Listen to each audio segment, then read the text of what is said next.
Nós estamos estudando, então, a segunda viagem missionária de Paulo, né? Nós vimos que nessa segunda viagem que Paulo saiu para fazer as missões, a intenção dele era, então, rever todos os irmãos e todas as igrejas que haviam sido implantadas durante a primeira viagem de Paulo, né? E é interessante que nós vimos na aula passada que Paulo, em Filipos, ele tomou uma surra muito grande, ele e Silas. Eles foram presos porque ele havia libertado uma jovem que tinha um espírito de adivinhação e dava lucro aos seus senhores, né? Um espírito maligno. É interessante a gente prestar atenção nisso, esse espírito maligno de adivinhação, porque muitas pessoas têm esse espírito ainda hoje, né? Então a pessoa vem sobre você e você pensa que é um profeta de Deus e na verdade é um espírito maligno, né? Ela adivinha coisas, ela fala do seu passado, ela fala quem foi você, o que aconteceu tal dia quando você estava com alguém, aí você fica todo empolgado achando que é alguma coisa de Deus e na verdade não é de Deus, né? É do demônio. É interessante também a gente notar que para a gente distinguir, diferenciar um espírito de profecia, né? Um profeta de Deus, ele consegue dizer para você, apontar para você coisas que ainda vão acontecer, né?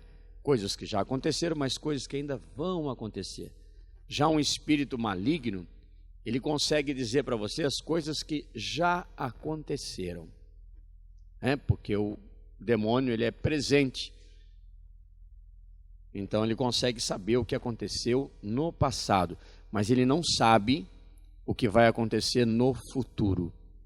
Então essa é uma das maneiras, né, que nós temos para diferenciar um profeta de Deus de um espírito maligno de adivinhação. Bom, então Paulo e Silas haviam expulsado aquele espírito maligno e eles foram presos e foram açoitados, e aquilo foi maravilhoso porque depois disso um carcereiro e toda a sua casa aceitou Jesus, né? E isso já tinha sido revelado a Paulo lá atrás, numa outra cidade que ele estava vindo. Bom, aí eles então eles soltaram Paulo, porque descobriram que ele era romano também, e com muito medo da retaliação de Roma, né, porque eles açoitaram um romano, e não podia açoitar um romano sem antes ter julgamento, tudo certinho. Eles pediram para que Paulo fosse embora, então. E Paulo foi até a casa de Lídia, uma das mulheres que haviam se convertido, e relatou aos irmãos o que havia acontecido, confortou os irmãos, né? Eu acredito que ele ainda estava com todas aquelas marcas nas costas de ter apanhado. Nós vimos também que Paulo ficou no tronco, né? Eu até comentei com alguns aqui para procurar como que era esse tronco romano, um instrumento de tortura que Paulo e Silas ficaram. Mas aí eles foram embora, e foram embora para Tessalônica. Então, de Filipos, eles foram para Tessalônica. Vai acontecer coisas muito interessantes aqui em Tessalônica. Tessalônica se formou uma igreja, e Paulo escreveu 2 cartas aos Tessalonicenses, né? 1 Tessalonicenses e 2 Tessalonicenses. Ele escreveu 2 cartas, porque ali se formou uma igreja muito importante. É interessante a gente notar que em Tessalônica existia um ambiente horrível, era um ambiente pagão e imoral naquela cidade de Tessalônica. E isso deixava Paulo muito preocupado, né? Por isso ele escreveu então essas cartas. A adoração ali em Tessalônica ela era estimulada por um clima de promiscuidade. A adoração, os cultos que existiam nas igrejas, né, não judaicas, nas igrejas pagãs de Tessalônica, eram cultos de promiscuidade. Né? Eles tinham um deus chamado Cabirus, que era o padroeiro de Tessalônica. Padroeiro. Né? Esse era o padroeiro de Tessalônica, chamado Cabirus. E também tinha um outro deus chamado Dionísio. Tinha uma outra deusa chamada Afrodite, que a gente até ouve em algumas músicas populares, né? Afrodite, nós vamos saber quem são esses deuses. E uma deusa egípcia chamada Ísis. E o que esses deuses, né, entre aspas, com D minúsculo, daquele povo de Tessalônica tinham em comum? Todos eles eram voltados à sexualidade, era voltado a sexo. Então esses cultos eram cheios de orgias, de bebedeiras, né?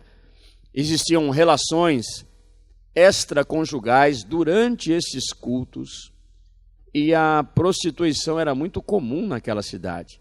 Fornicação, né, não era considerado um pecado.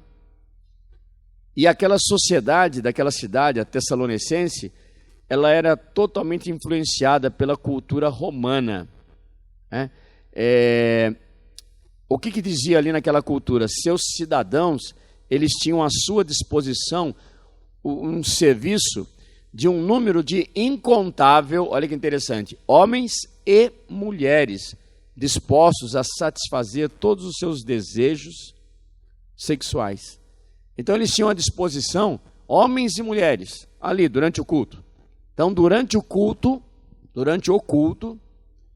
tinham então as orgias, as bebedeiras e as relações sexuais. E ali eles estavam adorando esses deuses que eu coloquei aqui, né? E os médicos da época, semelhantemente aos psicólogos, alguns psicólogos de hoje, olha que interessante, os médicos daquela época, eles aconselhavam as pessoas a não reprimirem seus desejos sexuais.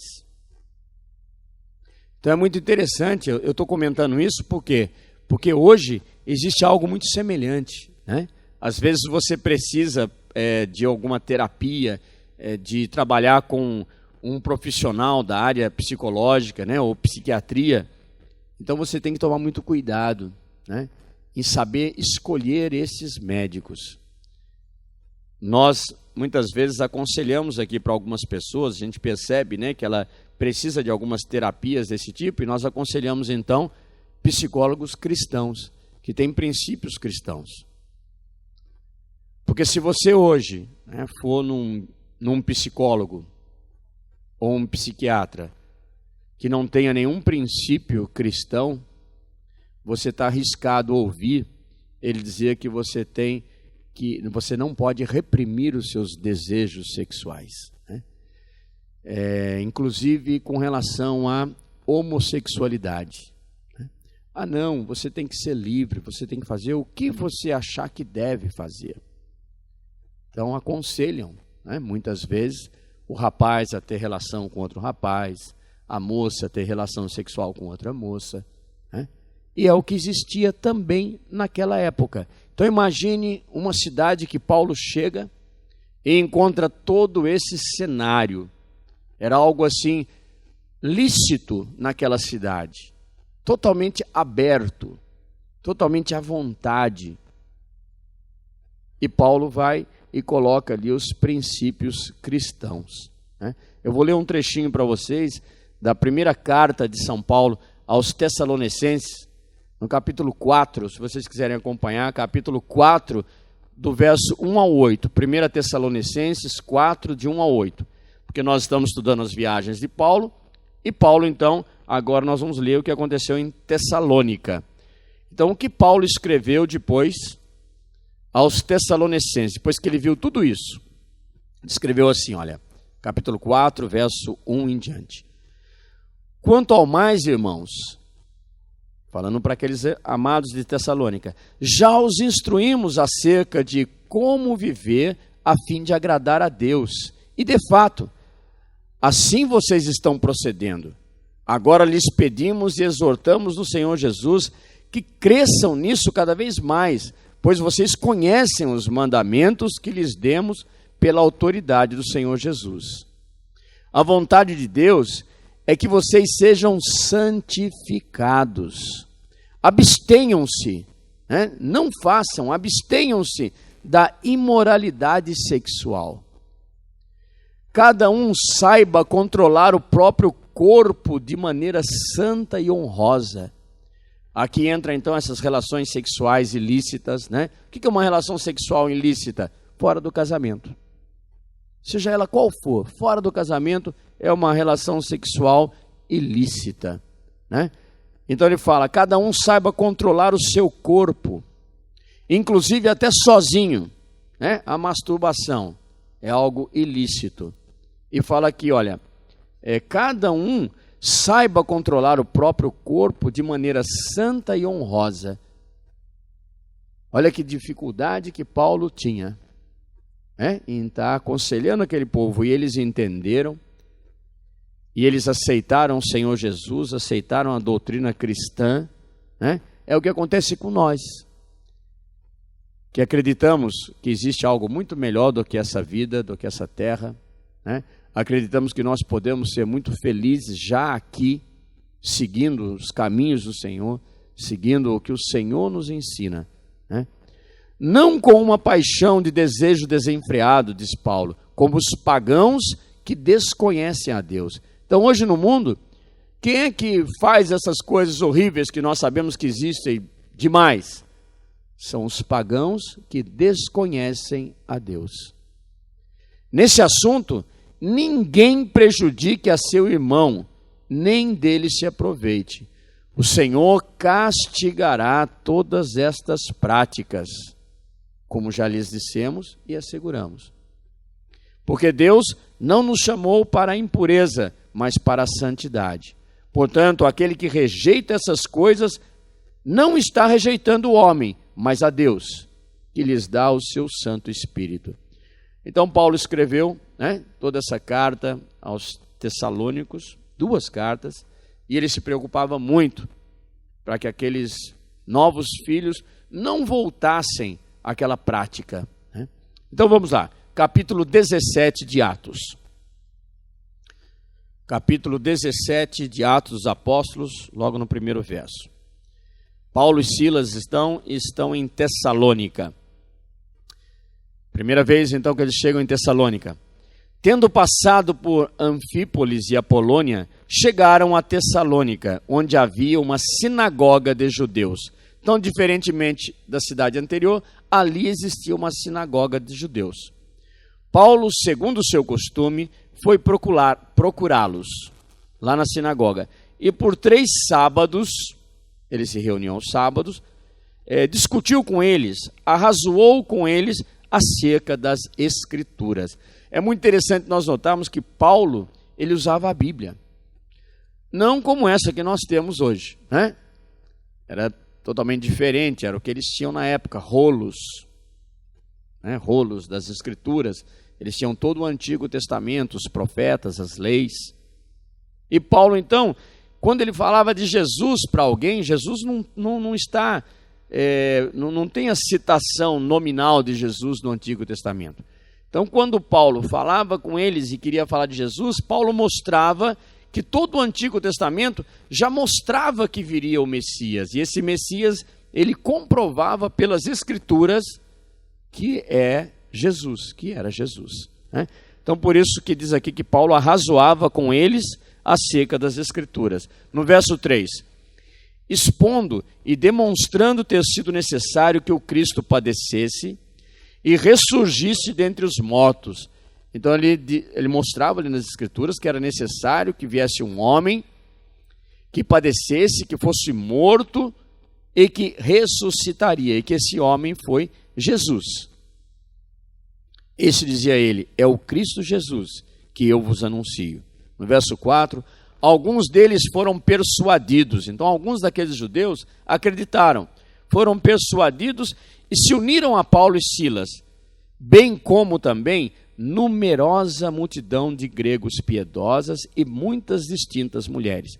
Eu sempre gosto de fazer um comentário, né, quando eu leio isso aqui, que fala assim, olha, alguns, ou seja, poucos judeus, que era o povo escolhido por Deus, alguns foram persuadidos. Alguns. Agora olha que interessante. Numerosa multidão de gregos piedosos. Então aqueles que não eram judeus. Numerosa multidão. E muitas, diz aqui, mulheres distintas. Olha que maravilha, vocês mulheres aqui presentes. Mulheres distintas, muitas. O que significa isso? Que é muito mais fácil um não crente, um não nascido num berço, né, aceitar Jesus, do que aqueles que já estão ali há tempos e tempos e tempos. Por isso que muitos filhos, né, de pastores, de obreiros, estão desviados. Porque nós, pastores, às vezes a gente não cuida daqueles que estão na nossa casa. E aí deixa eles crescerem, né, com aquela rotina de culto, de igreja, disso aqui, ele vira uma rotina. Mas eles mesmos não têm uma experiência com Jesus. Interessante isso.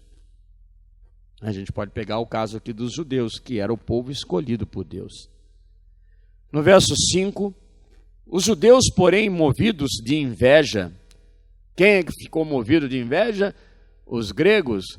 As mulheres distintas? Não, os judeus. Os outros pastores, aqueles que eram do povo escolhido, de inveja, trazendo consigo alguns homens maus, pegaram alguns vagabundos na praça. Os vagabundos da praça são muito influenciáveis. Os vagabundos da praça aceitam qualquer coisa.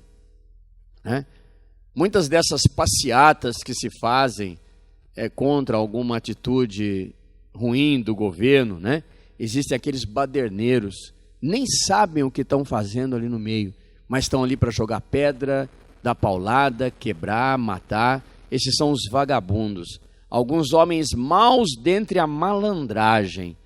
Esses judeus então pegaram, se juntaram à turba, alvoroçaram a cidade e foram até a casa de um judeu chamado Jasson e procuravam trazê-los para o meio do povo.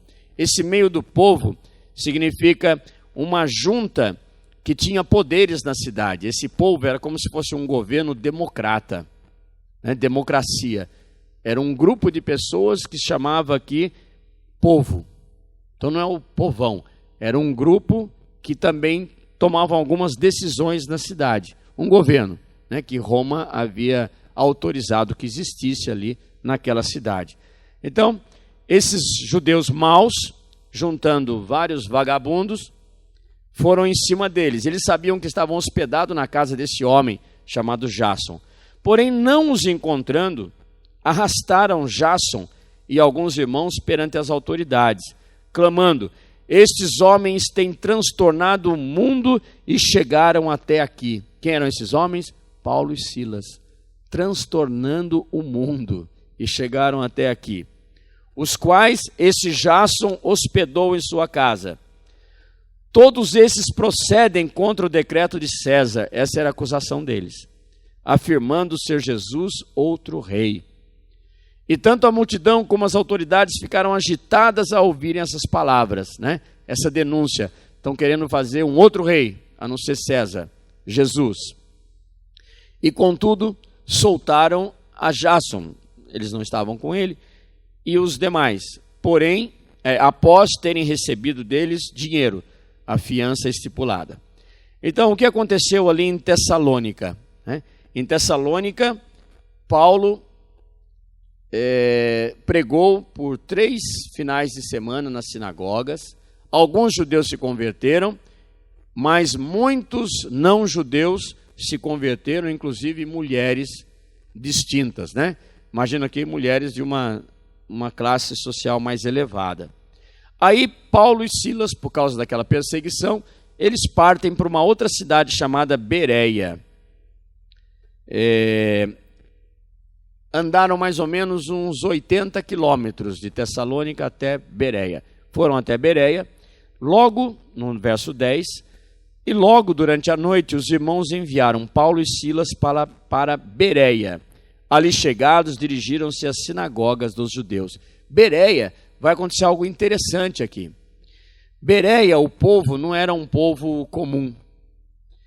Os bereanos, a Bíblia fala aqui que eles eram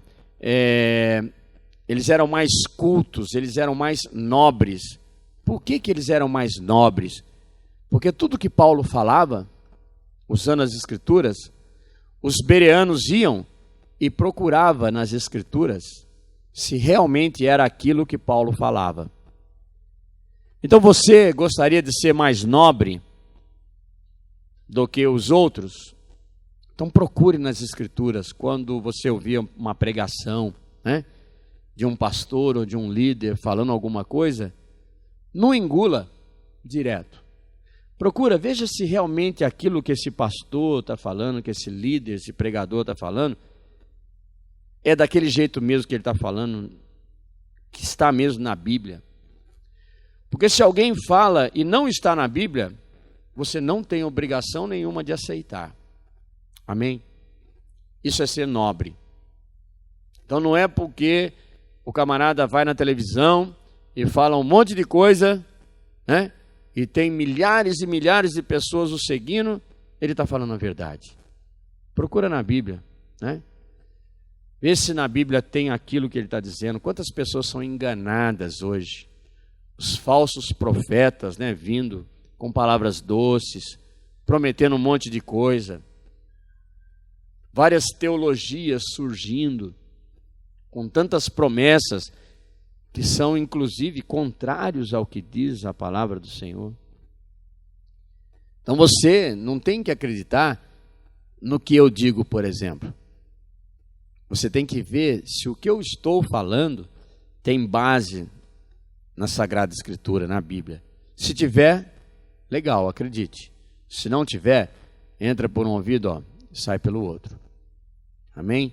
Então esses bereanos, né, essa passagem é maravilhosa, né? O Espírito Santo deixou registrado isso na Bíblia para a gente ver, né? Olha o que diz aqui no verso 11.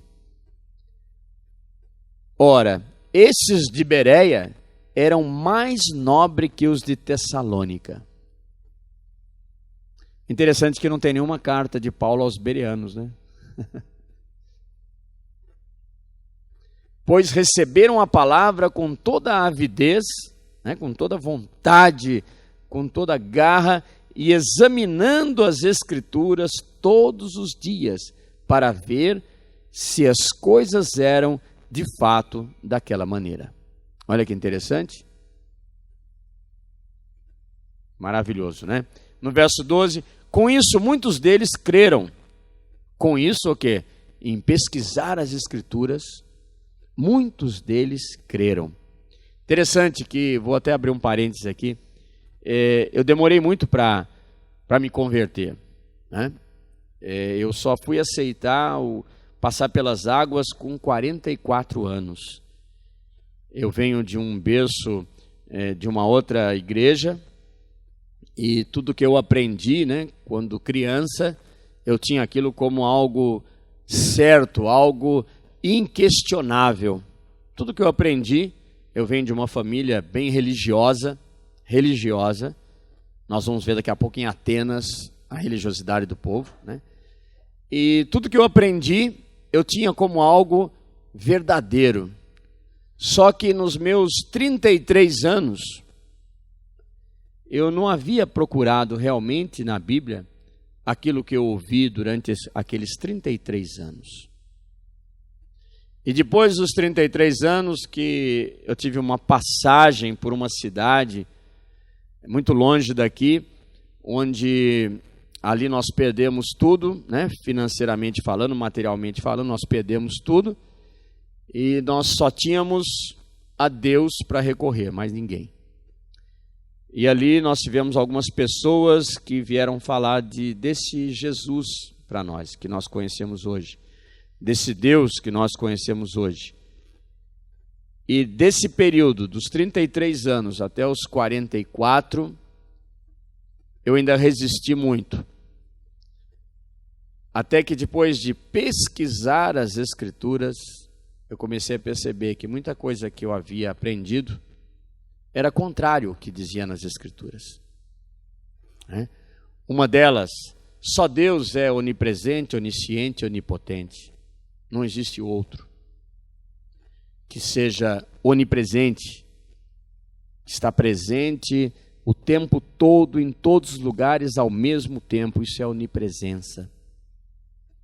Não existe ninguém que esteja aqui, lá e lá e lá e lá, lá, ao mesmo tempo, só Deus. Então só Deus é onipresente. Quantas coisas eu aprendia que ia contrário ao que a Bíblia fala. Só Deus é onisciente, só Deus sabe todas as coisas, ninguém mais sabe todas as coisas, tem toda a ciência. Só Deus é onisciente. E só Deus é onipotente, não existe outro. Só Deus pode todas as coisas, ninguém mais. Ninguém dá ordem a Deus, ninguém dá ordem aos anjos, a não ser Deus. Não adianta eu pedir para o anjo do Senhor que seja o meu zeloso guardador. Não adianta eu pedir, é Deus que coloca os anjos para nos proteger. É segundo a ordem dele.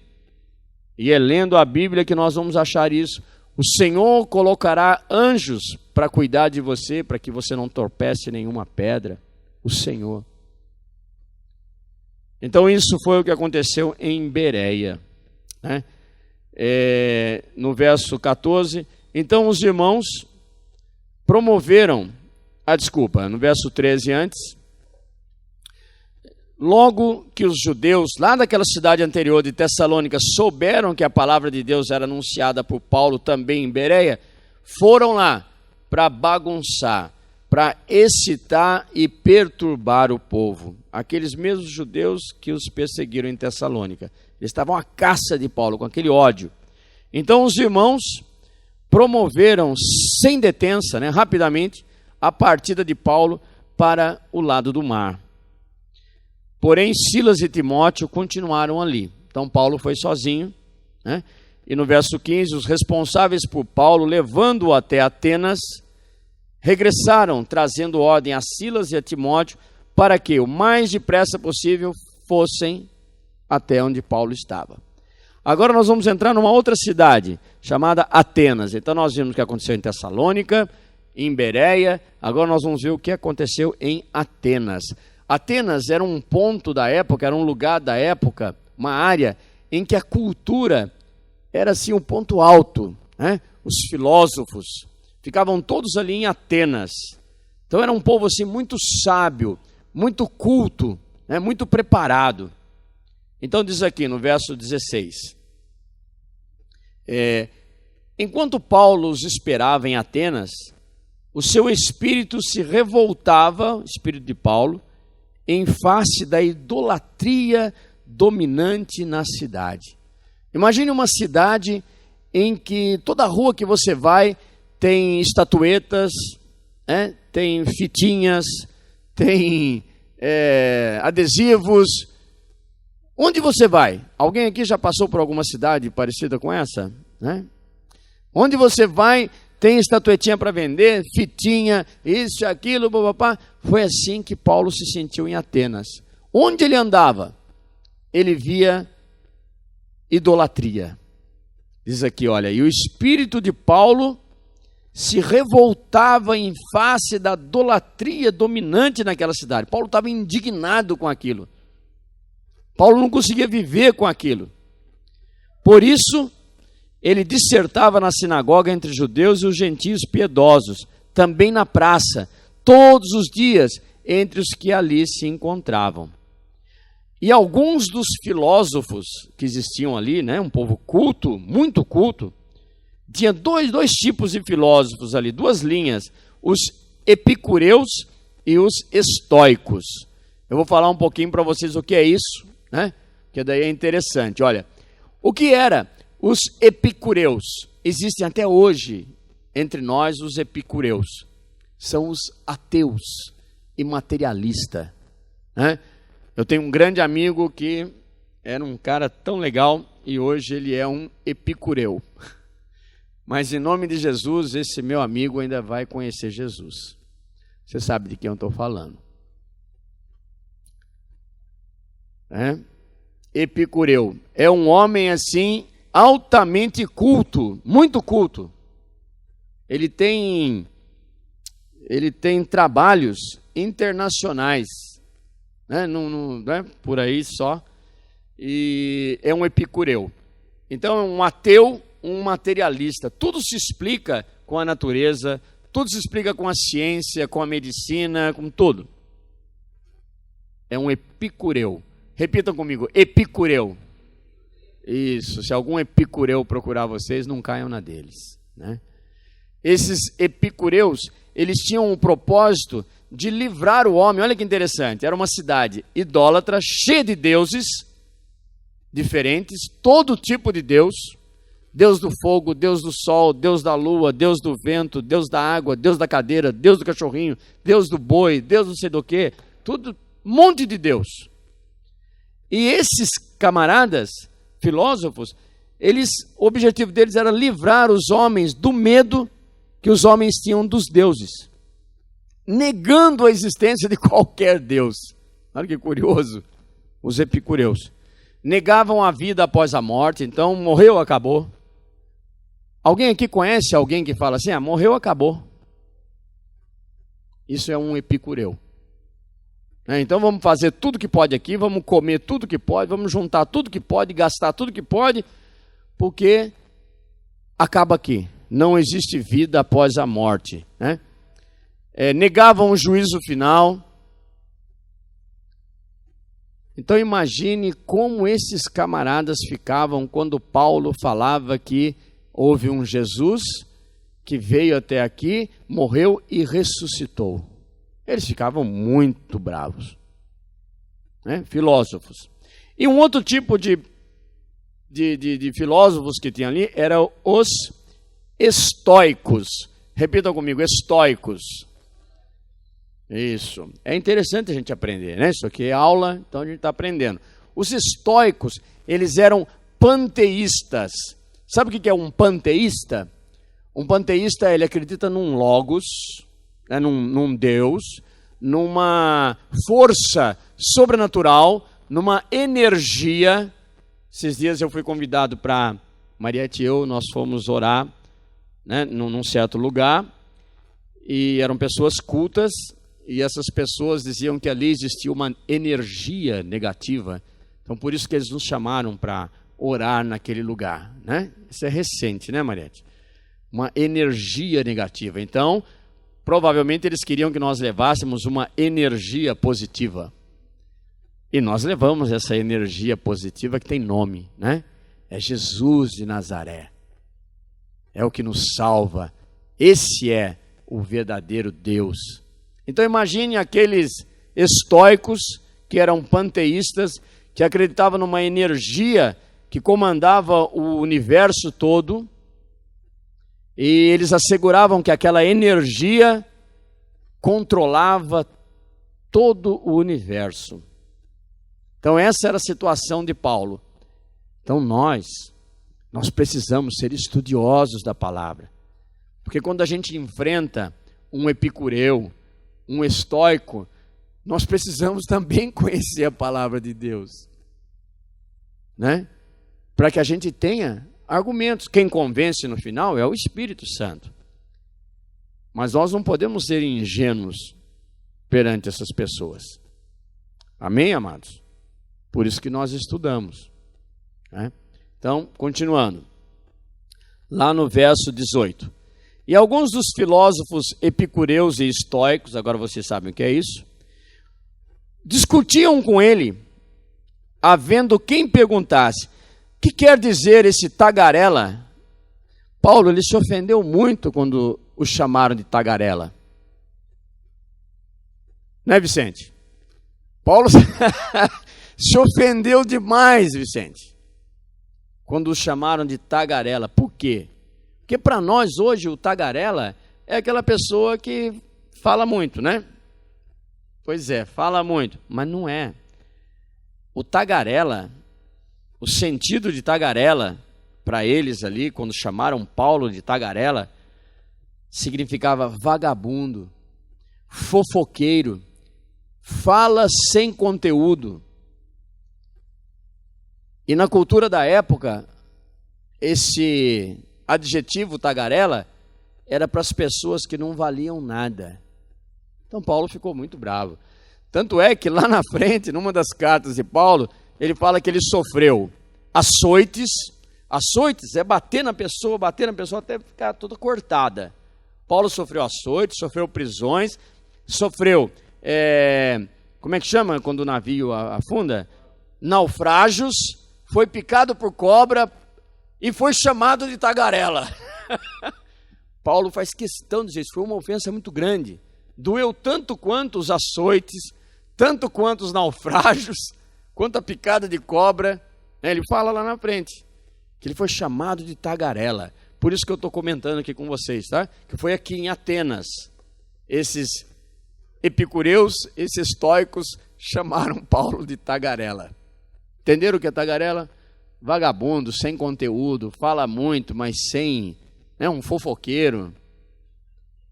Não podemos chamar ninguém de tagarela, que esse é o sentido de tagarela. Bom, continuando aqui, né? E falavam assim: parece pregador de estranhos deuses, pois pregava a Jesus e a ressurreição. Então, tomando consigo, no verso 19, o levaram a um lugar muito chique. Agora Paulo entra num lugar chique, chamado Areópago. Areópago. Era um lugar, um prédio fechado, onde tinham vários altares e cada altar tinha um deusinho. Então, eu não sei se vocês já entraram em algum lugar, algum prédio fechado, onde tem vários altares e cada altar tem um deusinho. Eu já tive em lugar assim, Cada altar tem um deusinho. Então levaram Paulo ali. E interessante que aquele povo era tão religioso, tão preocupado, tão supersticioso, tão preocupado, em ofender, em deixar algum deus de fora, que tinha um dos altares ali, altarzinho, aberto assim, que não tinha nada ali. E ali estava escrito assim: ao Deus desconhecido. Uau! Isso é maravilhoso, amados. Olha que coisa linda. Eles tinham Deus do elefante, Deus do ventilador, Deus do rádio a pilha, Deus da internet, E tinha um dos lugarzinhos lá que era ao Deus desconhecido. Ou seja, se nós esquecemos de algum Deus, então isso aqui, para não ofender ninguém, está aqui. Se achasse o Deus cabrito, eles colocavam Deus cabrito ali e abria outro Deus desconhecido. Então, olha que interessante, o que o Espírito Santo falou no ouvido de Paulo e fala para nós hoje. Fala para nós hoje, para você poder falar de Jesus para alguém.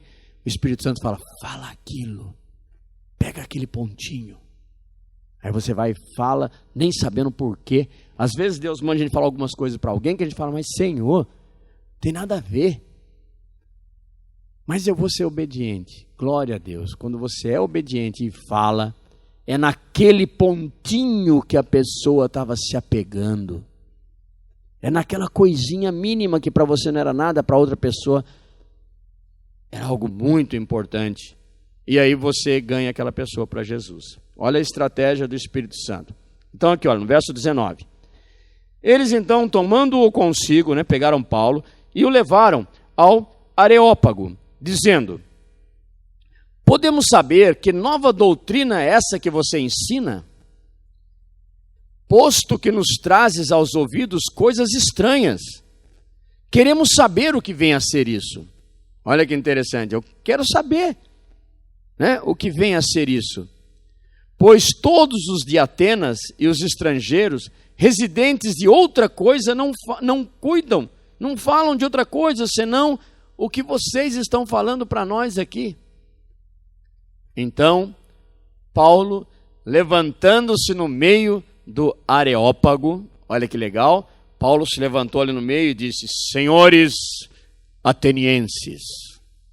Aí o povo, uau, agora ele vai falar para nós dessa nova doutrina, nós que somos epicureus, nós que somos estoicos, agora nós vamos ouvir mais uma doutrina, que legal, vamos somar mais uma. Senhores atenienses, em tudo vos vejo acentuadamente religiosos. Esse religiosos não foi um elogio. Não é um elogio quando alguém vira para mim e fala: nossa, Camilo, como você é religioso. Não é um elogio. E Paulo falou: eu vejo que vocês em tudo são acentuadamente religiosos, porque passando eu e observando os objetos de vosso culto, encontrei também um altar no qual está escrito: ao Deus desconhecido. Pois esse que adorais sem conhecer é precisamente aquele que eu vos anuncio. Glória a Deus. Quantos não conhecem esse nosso Deus? Eu vivi numa vida totalmente religiosa. Eu fui um bom filho, eu fui um bom trabalhador, um bom estudante. Eu nunca bebi, nunca fumei, nunca me descuidei, nunca tive... A primeira mulher que eu conheci na minha vida é a minha esposa. Eu sempre me cuidei completamente, eu era um religioso. Não que eu não era uma boa pessoa, segundo o mundo, uma boa pessoa. Mas a esse Deus desconhecido é precisamente deste que eu vos anuncio. Aí Paulo começa, agora eu quero que vocês prestem bastante atenção que nós vamos estar terminando com isso. No verso 24 em diante diz assim, ele explicando quem era aquele Deus. O Deus que fez o mundo e tudo o que nele existe, sendo ele Senhor do céu e da terra. Este Deus, ele não habita em santuários feitos por mãos humanas, nem é servido por nós humanos, como se de alguma coisa ele precisasse de nós, pois ele mesmo é quem dá a vida a todos, dá a respiração e tudo mais. E de uma só vez ele fez a raça humana para habitar sobre a terra, havendo fixado tempos previamente estabelecidos e os limites da sua habitação, para buscarem a Deus, se porventura tateando o possam achar, se bem que esse Deus não está longe de cada um de nós. Olha que coisa linda. Pois nele, nesse Deus nós vivemos e nos movemos e existimos, como alguns de vossos poetas têm dito, porque dele também somos geração. Sendo, pois, geração de Deus, ou seja, nós somos feitos por Deus, nós somos filhos de Deus, gerados por Deus, não devemos pensar que a divindade é semelhante e feito de ouro, de prata, de gesso, de pedra, de madeira. Não pode ser trabalhados pela arte e imaginação do homem. Ora, Deus não levou em conta os tempos que vocês estavam ignorantes. Glória a Deus por isso. Deus não levou em tempos meus 33 anos de ignorância. E nem os seus, sei lá quantos anos. Agora, porém, mas agora acabou a ignorância. Agora, porém, notifica aos homens que todos, em toda parte, se arrependam.